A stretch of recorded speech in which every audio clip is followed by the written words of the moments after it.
Assalamualaikum warahmatullahi wabarakatuh. Innal hamdalillah nahmaduhu wa nasta'inuhu wa nastahdihi wa nastaghfiruh wa na'udzu billahi min shururi anfusina wa min sayyiati a'malina. Man yahdihillahu fala mudilla lahu wa man yudlilhu fala hadiya lahu. أشهد أن لا إله إلا الله وحده لا شريك له وأشهد أن محمدا عبده ورسوله. يا أيها الذين آمنوا اتقوا الله وقولوا قولا سديدا يصلح لكم أعمالكم ويغفر لكم ذنوبكم ومن يطع الله ورسوله فقد فاز فوزا عظيما. الحمد لله الذي بنعمته تتم الصالحات. ربنا آتنا من لدنك رحمة وهيئ لنا من أمرنا رشدا. اللهم آت نفسي تقواها وزكيها وأنت خير من زكاها أنت وليها ومولاها. Alhamdulillah, syukur pada Allah Azza wa Jalla kerana dengan rahmat dan juga limpah kurnia yang Allah berikan pada kita semua, dapat kita sama-sama berada dan berkumpul pada pagi yang mulia ni. Dan insya-Allah kita akan menyambung lagi perbahasan daripada kitab Al-Adabul Mufrad karangan Al-Imam Al-Bukhari rahimahullahu ta'ala, yang mana pada pagi ini kita akan sambung di bawah bab keutamaan menyambung silaturrahim, iaitu pada jilid yang pertama pada bab yang ke-27, hadis yang ke-52 daripada kitab Al-Adabul Mufrad.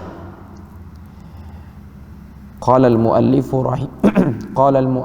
rahimahullahu ta'ala an Abi Hurairah qala ata rajulun an-nabiy sallallahu alaihi wasallam faqala ya Rasulullah inna li qarabatan asiluhum wa yaqta'un wa uhsinu ilayhim wa yusi'una ilayya wa yajhaluna alayya wa ahlimu anhum. Qala la in kana kama taqulu ka'annama tusiffuhumul mal wa la yazalu ma'aka minallahi dhahirun alayhim ma dumta ala dhalik.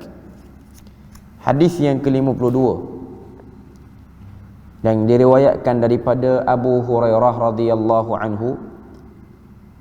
Dia berkata, ata rajulun an-nabiy sallallahu alaihi wasallam, seorang lelaki telah mendatangi Nabi sallallahu alaihi wasallam dan berkata, ya Rasulullah, wahai Rasulullah, inna li qarabatan asiluhum wa yaqta'un, aku mempunyai keluarga dan aku menyambung silaturrahim mereka.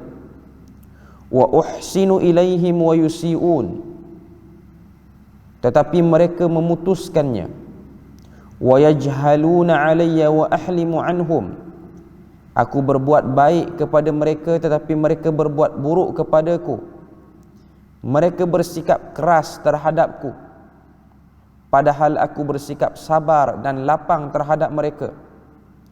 Rasulullah sallallahu alaihi wasallam menjawab, la in kana kama taqulu ka'annama tusiffuhumul mal, kalau demikian halnya seperti yang engkau katakan, maka seolah-olah engkau memberi mereka makan bara api. Wala yazalu ma'aka minallahi dhahirun alaihim ma dumta ala dhalik, dan Allah Ta'ala itu senantiasa menjadi penolongmu selama engkau tetap seperti itu.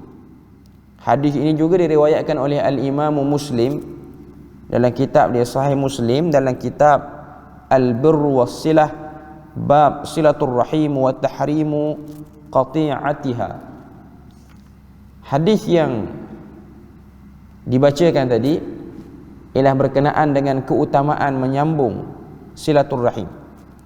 Sebelum pada kita bahas kandungan hadis ni, kita nak kena tahu dan kena jelas apakah maksud menyambung silaturrahim itu?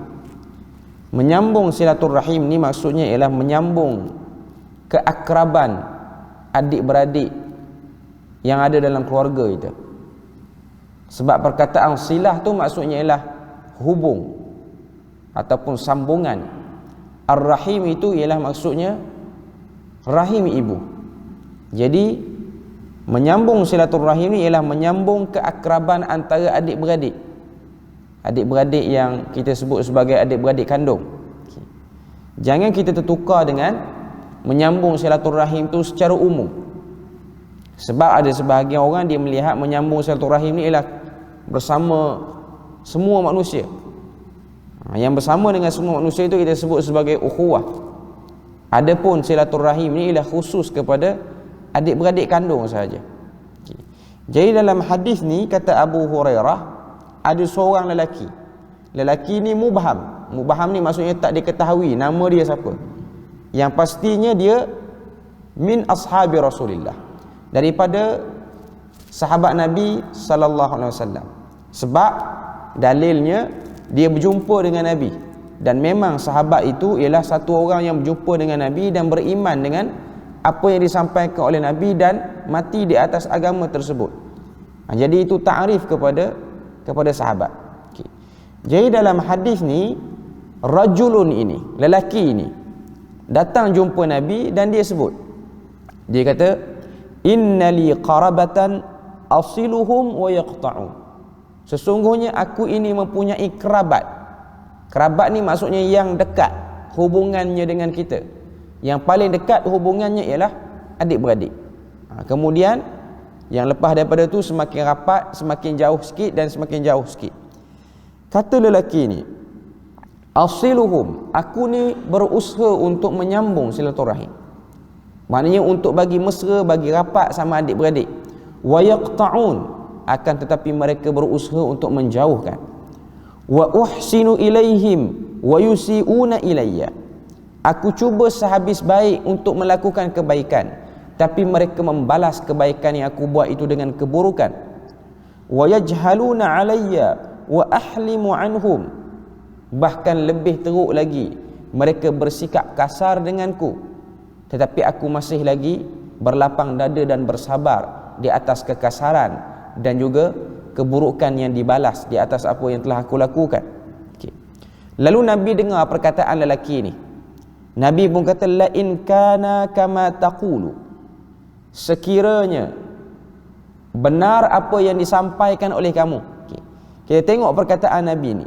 Nabi kata, la in kana kama taqul, sekiranya demikianlah halnya seperti yang engkau katakan.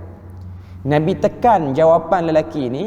Untuk beri jawapan pada lelaki ini, Nabi kata, la in kana kama taqulu, sekiranya benar seperti apa yang kamu katakan. Okay.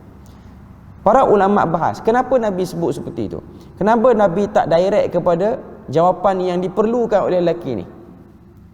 Maknanya tidaklah Nabi terus kata ka'annahum tusifuhumul mal, ataupun ka'annaka tusifuhumul mal, perbuatan kamu itu seperti memasukkan bara api ataupun memasukkan pasir yang panas. Al-mal tu dalam terjemahan dia sebut kadang-kadang bara api, kadang-kadang pasir yang panas. Seperti mana perbuatan kamu ini, seperti mana kamu memasukkan besi panas, bara yang panas ataupun pasir yang panas ke dalam mulut adik-beradik kamu. Okay. Nabi tak terus jawab, tapi Nabi sebut sesuatu sebelum Nabi menjawab. Nabi kata, la in kana kama taqul, sekiranya benar apa yang telah kamu sampaikan. Okay.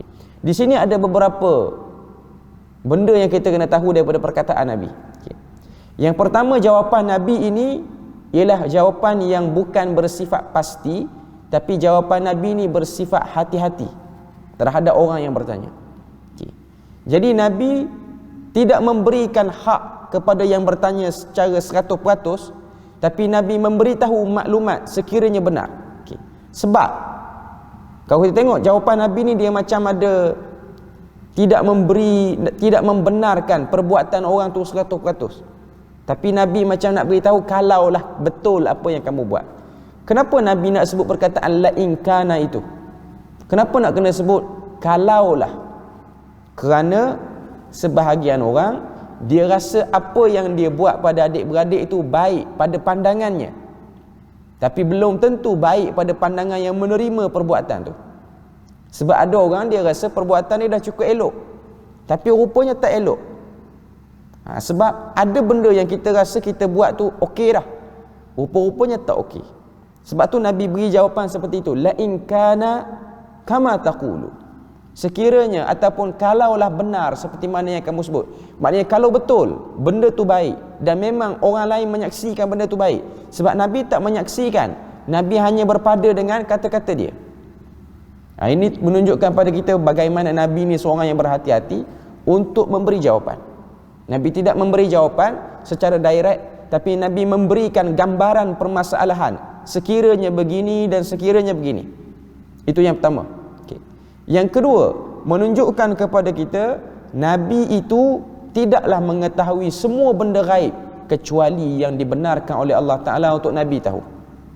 Kalau Nabi itu seperti mana yang didakwakan oleh sebahagian orang mengetahui benda gaib, maka Nabi akan memberi jawapan yang bersifat pasti kepada lelaki ini. Nabi akan kata, apa yang kamu buat tu ialah seperti memasukkan pasir panas ke dalam mulut adik-beradik kamu. Melainkan Nabi ikat perkataan ini, ataupun Nabi letakkan sesuatu pada jawapan ini. Nabi kata kalau benar. Maknanya Nabi tidak beri kepastian secara 100%. Lalu Nabi sebut wala yazalu ma'aka minallahi zahir. Kalau benar apa yang kamu buat, maka ketahuilah bahawasanya pertolongan Allah itu sentiasa berada kepada kamu. Ma dumta ala zalik. Selama mana kamu masih lagi melakukan usaha untuk menyambung silaturahim tersebut. Jadi dalam hadis ni ada beberapa perkara yang disebutkan oleh para ulama daripada kandungannya. Yang pertama dia sebut sini, hukum asal bergaul dengan kaum kerabat ataupun adik-beradik hendaknya ialah melakukan kebaikan, bersabar dan memaklumi keburukan yang dilakukan, bukanlah bergaul hanya dalam bentuk memberi dan menerima sahaja. Ini yang disebutkan oleh para ulama. Pergaulan sama adik-beradik ini ialah pergaulan yang bersifat buat baik. Maknanya buat baik maksudnya apa? Dia tekan lagi sini, dia kata bersabar. Antara bentuk buat baik itulah bersabar. Bersabar dengan kerana adik-beradik yang kita tahu setiap adik-beradik kita ni dia ada perangai yang berbentuk negatif, berbeza-beza di antara satu sama lain. Cuma atas nama adik-beradik, sebahagian manusia kesabaran dia nak menghadapi sikap negatif adik-beradik ni mungkin tinggi sikit. Ataupun sebahagian orang dia tak boleh tahan. Sebab tu ada sebahagian orang dia pilih untuk buat baik pada orang yang tak kena mengena dengan dia. Sebab dia rasa orang yang tak kena mengena tu tidaklah seteruk ataupun tidak ada negatif macam adik-beradik dia.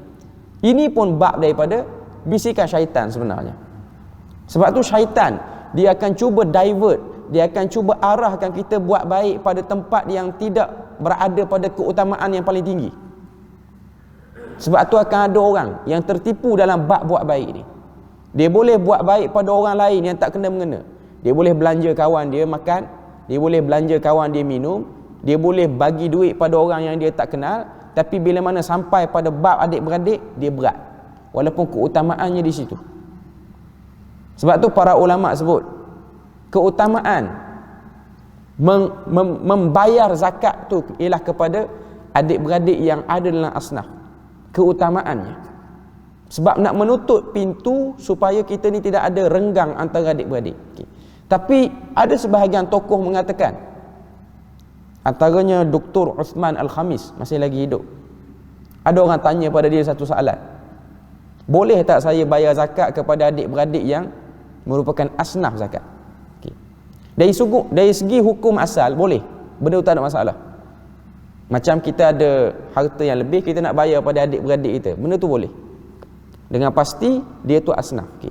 Cuma jawapan ataupun huraian Fadilatul Syekh yang di ujung tu, dia kata, macam mana kamu boleh biarkan adik-beradik kamu sampai jadi asnaf zakat? Yang tu teruk sikit. Boleh bayar zakat pada adik-beradik. Tapi dia tanya tuan-tuan, macam mana kamu boleh biarkan adik-beradik kamu kandung, bukan adik-beradik tinggi, sampai jadi asnaf zakat, sedangkan kamu tidak asnaf zakat? Okay. Sebab nak sebut pada poin asalnya ialah kewajipan menjaga hubungan baik dengan adik-beradik ni, termasuklah tidak menjadikan mereka tu jauh sangat darjat pada kita, tidak menjadikan dia terlalu jauh. Kita kena beza antara urusan peribadi dan juga urusan adik-beradik ni, kita kena beza. Urusan peribadi adik-beradik ialah urusan pengurusan rumah tangga dia. Yang ni kita tak boleh peduli. Yang ni dia yang uruskan.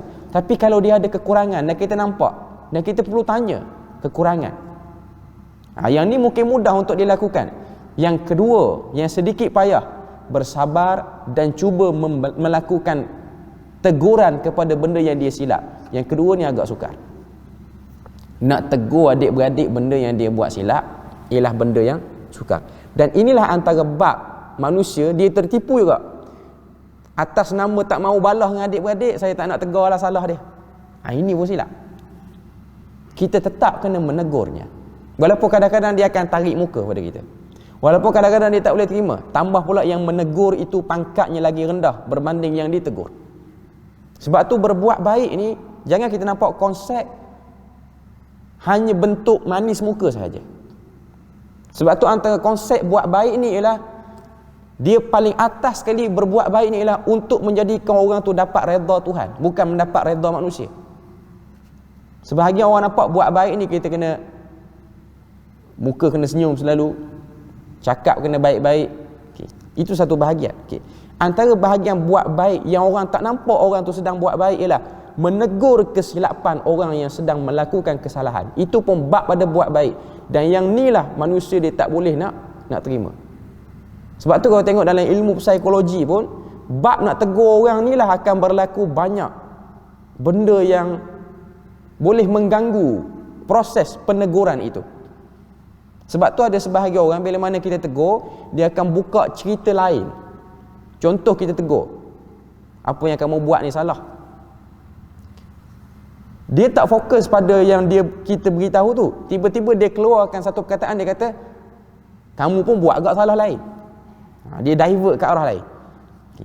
Ini antara bab bila mana nak tegur orang akan bawa ke isu lain. Saya nak fokus yang ni.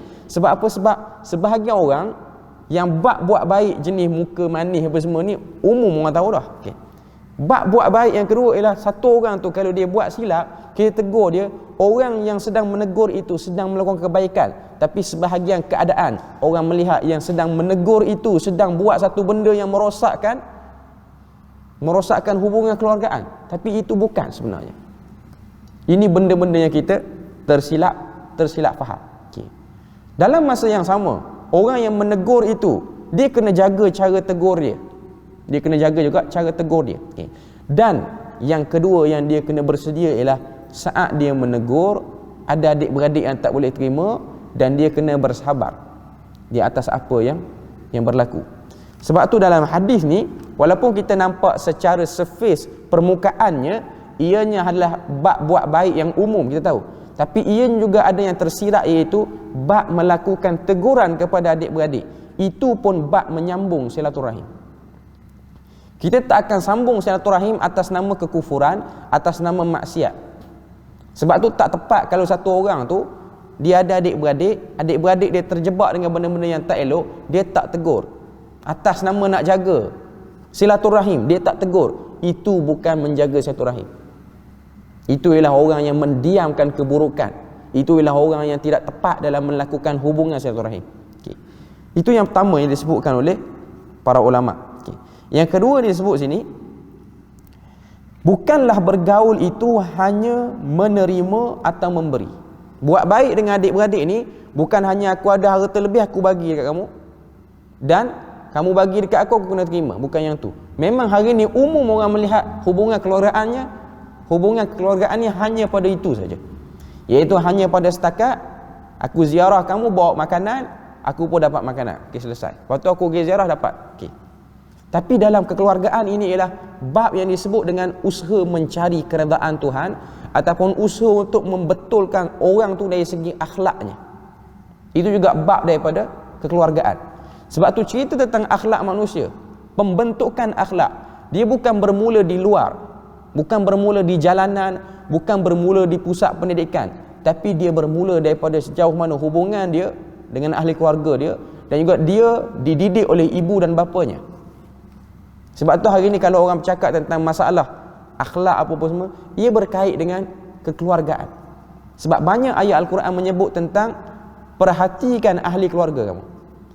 Dalam surah Taha Allah Ta'ala sebut, wa'mur ahlaka bis-salah wastabir 'alaiha la nas'aluka rizqan nahnu narzuquk wal 'aqibatu lit-taqwa. Perintahkanlah ahli keluargamu. Ada sebahagian para ulama sebut wa'mur ahlaka bis-salah, perintahkanlah isteri kamu, sebab ahli pun diterjemahkan dengan isteri, tapi kita ambil terjemahan yang umum. Perintahkanlah keluarga kamu untuk salat, wastabir 'alaiha, dan perkataan kalimah wastabir itu besar, dan sabar bila mana menyuruh keluarga untuk salat. Poin di sini nak beritahu apa? Sabar di mana? Sabar pada terlekatnya perasaan saat kita nak tegur ahli keluarga kita untuk buat benda betul. Sebab untuk menegur ahli keluarga agak sukar berbanding menegur orang luar. Sebab banyak benda yang kita kena fikir sebelum kita tegur dia. Tambah-tambah kalau yang menegur itu ialah orang yang rendah dan dia pernah dibantu oleh adik-beradik yang lebih tinggi pangkat dia. Nah, ini bab yang agak sukar, yang kita kena sedar dan yang kita kena tahu bahawasanya pengurusan keluarga bukan hanya duduk dalam suasana yang gembira saja. Antara bab yang kita kena tahu juga ialah bagaimana mengarahkan ahli keluarga itu ke arah yang benar.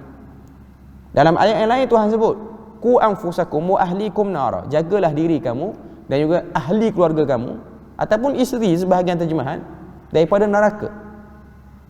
Jadi ini benda satu bahagian yang dilupakan. Sebab ada orang nampak kekeluargaan itu hanya pada kegembiraan semata-mata. Bukan kekeluargaan itu pada ketegasan beragama, prinsip dalam beragama, berakhlak saat beragama. Okey. Seterusnya yang disebut sini, melaksanakan perintah Allah adalah penyebab datangnya pertolongan, bantuan dan taufik daripadanya. Bila mana kita melakukan hubung tali silaturahim, yang saya nak fokus tadi ialah bab membetulkan kesilapan dalam ahli keluarga kita, itu pun bab buat baik. Sini kata para ulama, dengan kita buat benda tu akan mendatangkan pertolongan, bantuan dan taufik. Hari ni orang pening, macam mana nak suruh adik-beradik saya ni salat kalau ada yang tak salat. Tapi poin dia belum lagi menyuruh. Dia hanya baru fikir macam mana nak suruh, tapi dia belum berani nak suruh lagi. Okay. Sekarang ni seseorang tu dia kena ada keberanian untuk suruh. Barulah cerita tentang bila Tuhan nak beri hidayah pada dia. Tapi poin dia ialah beranikan mulut untuk sebut dulu. Hari ni mungkin orang tak bercakap. Hari ni saya rasa sebahagian besar family ni dia ada grup WhatsApp, dia boleh sebut dalam tu. Orang lebih berani menulis berbanding berhadapan. Boleh tulis lah. Ada benda tak kena tulis, send dalam grup. Lepas tu paling kuat kena block kot. Okay. Cuma nak sebut berhadapan ni orang tak berani. Berhadapan orang tak berani. Okay. Gunalah medium apa pun. Sebab isu nak menegur ni dia bukan isu yang ada silibus khusus, bukan. Quran, hadis dia bagi teori nak tegur orang. Teori dia lah tegur orang, laras suara penegur itu ialah suara yang biasa, tak boleh tinggi. Tegur. Tapi tengok keadaan. Ada orang yang perlu kita tegur dengan suara yang tinggi. Perlu kita sebut tentang stand kita. Bahkan Allah Ta'ala sendiri pun bila mana dia nak tegur hamba-hamba dia yang degil, Allah Ta'ala pernah guna laras bahasa yang paling tinggi dalam Quran. Bila mana berhadapan dengan kedegilan ahli kitab, kedegilan Quraisy, kalau kita baca Quran, dia ada dalam Quran ni ayat kul mutu bighairikum, matilah kamu dengan kedegilan kamu. Itu teguran Tuhan. Ataupun istilah kita, pergi mampu lah kamu. Istilah kita. Bahasa yang agak tinggi lah sikit. Okay. Ayat tu sebut kul mutu bighairikum. Sebab tu kita kena sedar bahawasanya teguran ni dia tak ada satu orang kata apa, dia punya cara khusus. Sebab tu sebahagian orang dia nak tegur oleh adik-beradik dia, dia minta orang lain, boleh lah. Cuma yang paling kenal kerana adik-beradik itu ialah orang yang jadi adik-beradik dia, bukan orang lain. Okay. Jadi ini benda yang kita kena sama-sama fikir dan kita kena tahu sebab datang pertolongan Tuhan itu ialah kerja itu sudah bermula. Kalau kerja itu belum bermula, kita tak perlu fikir dan tak perlu runsing lah, tak perlu nak fikir banyak bila nak tunggu pertolongan Tuhan ni, sedangkan kerja untuk mengubah itu belum lagi berlaku. Okay. Yang ketiga yang dia sebut sini, yang keempat yang disebut sini, memutuskan hubungan rahim itu adalah sesuatu yang menyakitkan dan menyeksa di dunia serta menjadi sebab kerugian dan penyesalan di akhirat. Memutuskan silaturahim hakikatnya ialah benda yang menyempitkan hati manusia. Kita ada adik-beradik, adik-beradik tak tegur siapa dengan kita, adik-beradik tak layan pada kita, itu benda yang menyempitkan. Dia kata sini merugikan di dunia seseorang tu dan menyebabkan berlakunya penyesalan di akhirat. Jadi sebab tu kita kena berusaha. Selain daripada tu, antara sebab dituntutnya satu orang tu dia sambung silaturahim ni ialah sebab supaya ahli keluarga kita tu ada kemungkinan untuk menjadi ahli syurga sekaligus. Sebab kita kena tahu Allah Ta'ala sebut tentang ahli syurga itu, antara kegembiraan dia masuk syurga bersama keluarga dia. Dia masuk syurga bersama keluarga dia. Dia tidak hanya masuk syurga seorang diri dia. Sebab tu kalau tengok dalam hadis yang diriwayatkan oleh Imam Muslim, Nabi Ibrahim antara orang yang sangat mengimpikan ayah dia masuk ataupun terima ajaran tauhid, tapi hakikatnya ayah dia tidak terima. Bila mana ayah dia tak terima, ayah dia berkerah dan berdegil.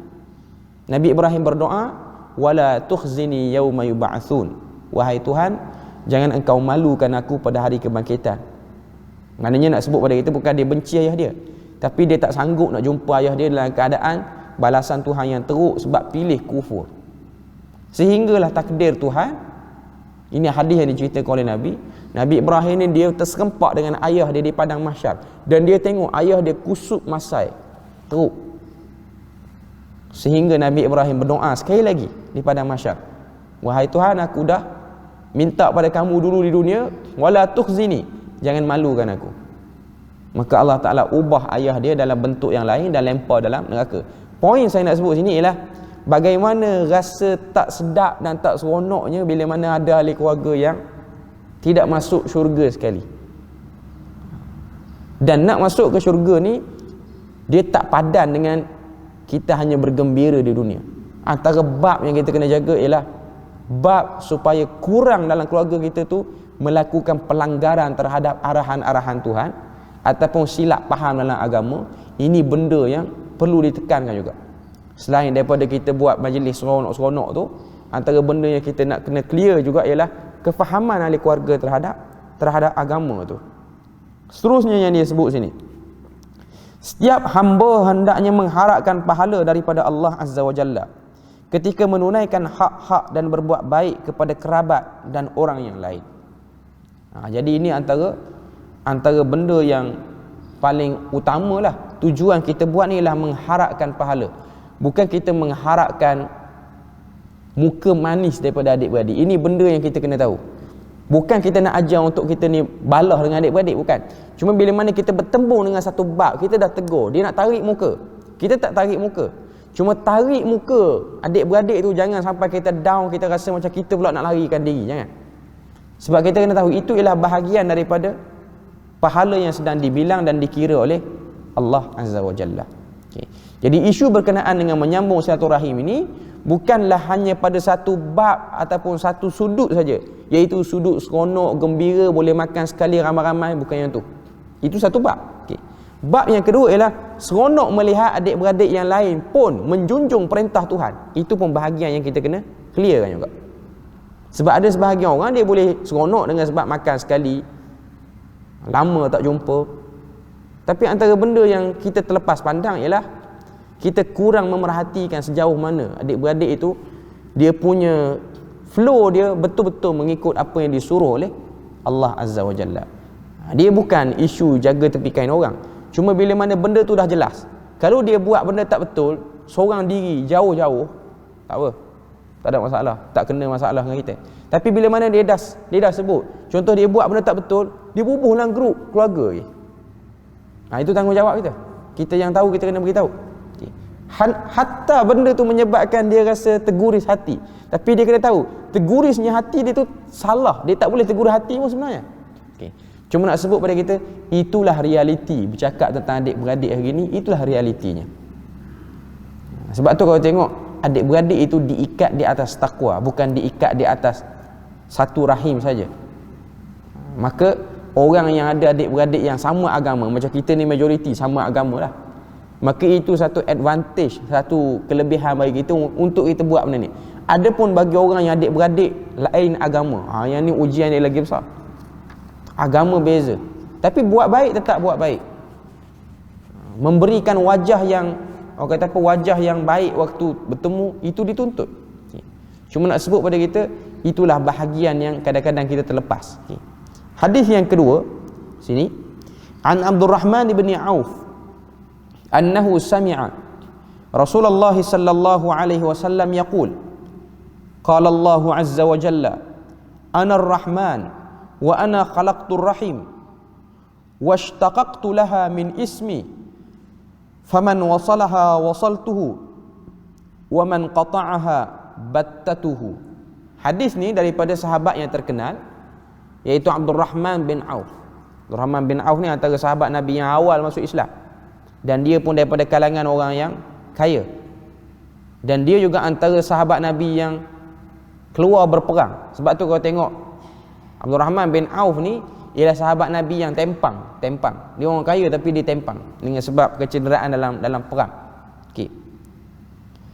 Kata dia, aku mendengar Rasulullah SAW bersabda, Allah Ta'ala berfirman. Hadis ni hadis kursi. Aku adalah Ar-Rahman, kata Tuhan. Aku menciptakan rahim dan aku ambil sebutan untuknya dari namaku. Jadi kata Allah Ta'ala dalam hadis kursi ni, dia kata, ana Ar-Rahman, aku ini Tuhan yang bernama dengan Ar-Rahman, dan aku telah menjadikan satu benda makhluk ni nama dia Rahim. Aku ambil daripada nama aku, letak nama bagi dia. Rahim ni ialah merujuk kepada organ dalaman perempuan tu lah, organ dalaman yang ada anak situ, maknanya mengandung situ. Washtaqaqtu laha min ismi, aku telah ambil nama tu daripada bahagian nama aku, iaitu Ar-Rahman. Faman wasalaha wasaltuhu, sesiapa yang menyambungnya maka aku akan sambungnya, iaitu aku akan mudahkan urusan.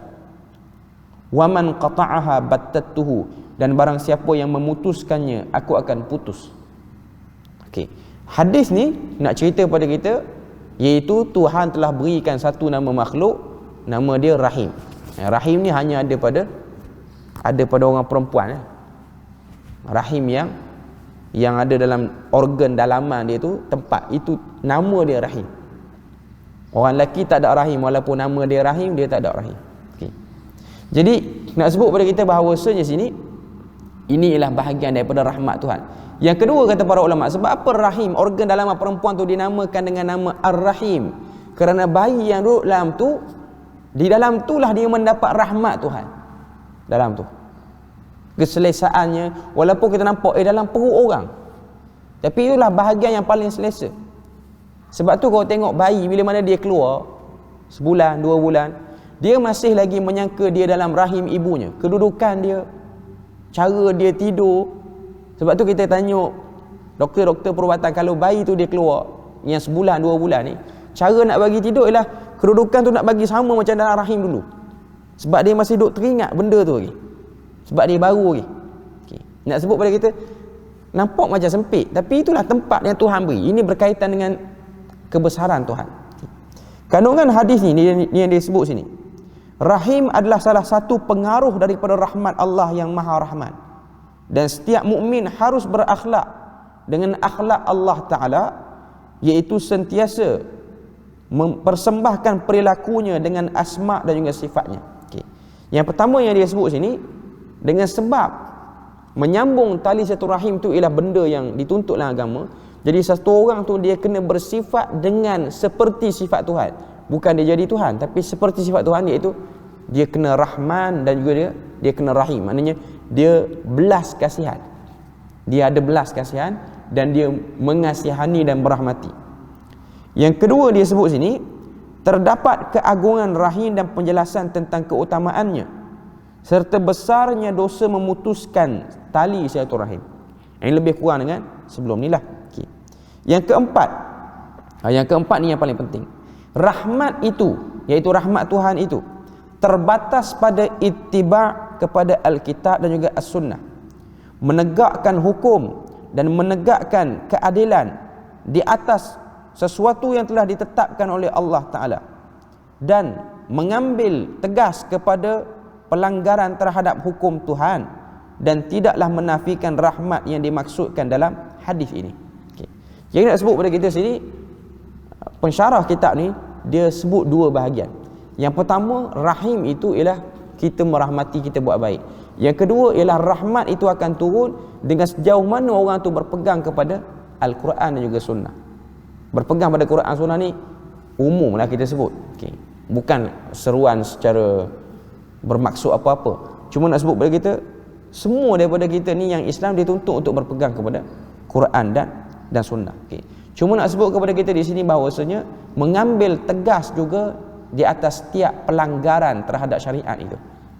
Inilah yang dah kita sebut tadilah, yang dah kita sebut panjang awal tadi, iaitu antara bab dalam bab silaturahim ni ialah sejauh mana satu orang itu mengagungkan syariat Allah Ta'ala. Dia bukan hanya fokus pada berbuat baik yang positif yang orang faham, iaitu buat baik dengan muka manis, bercakap lembut apa semua, tidak keluarkan kata-kata kesat. Itu bahagian pada buat baik. Antara part yang agak sukar dalam buat baik ni ialah meluruskan benda yang bengkok, iaitu kesilapan manusia. Ini benda yang Nabi sendiri pun berat. Sebab manusia yang buat kerja ni, dia sedang membawa amaran kepada orang salahnya benda yang dia lakukan, dan beritahu salah ni ialah benda yang agak sukar untuk orang terima. Tapi itu juga buat baik yang dilupakan dan buat baik yang dipandang serong oleh sebahagian orang. Jadi ini benda yang disebutkan oleh penulis rahimahullahu ta'ala. Jadi dua hadis ni saya rasa cukup untuk kita bahas tentang konsep sebenar buat baik. Yang pasti kesimpulannya kita tahu, memutuskan silaturahim itu ialah benda yang diharamkan, bahkan benda yang berdosa. Bahkan Nabi sebut dalam hadis, la yadkhulul jannata qati', tidak masuk syurga orang yang memutuskan silaturahim. Maknanya orang yang ignorant, tak peduli langsung, seakan-akan dia tidak ada adik-beradik lain. Itu yang dilarang. Okay. Yang kedua saya nak tekan sini ialah bab berbuat baik pada keluarga ataupun adik-beradik ni bukan hanyalah pada bab manis tutur kata, tidak mencaci maki adik-beradik, tapi bab berbuat baik yang kedua ialah bagaimana menegur kesilapan adik-beradik dengan cara yang paling terbaik supaya hubungan itu sentiasa erat dan rapat. Okay. Dan kita kena tahu efek daripada tegur ini memang akan ada orang yang nak menjauhkan diri daripada kita, tapi itu ialah bab daripada pahala sabar yang Allah Azza wa Jalla ingin berikan kepada kita. Okay. Jadi itulah sedikit sebanyak kita punya perbahasan dan perkongsian pada pagi ini, dan kita harap Allah Ta'ala beri pada kita rahmat dan berkat dengan apa yang dah kita dengar daripada hadis Nabi ini. Jadi saya rasa berpada situ je lah untuk pagi ini. Subhanakallahumma wa bihamdik, asyhadu an la ilaha illa anta wa astaghfiruka wa atubu ilaik. Wassalamualaikum warahmatullahi wabarakatuh.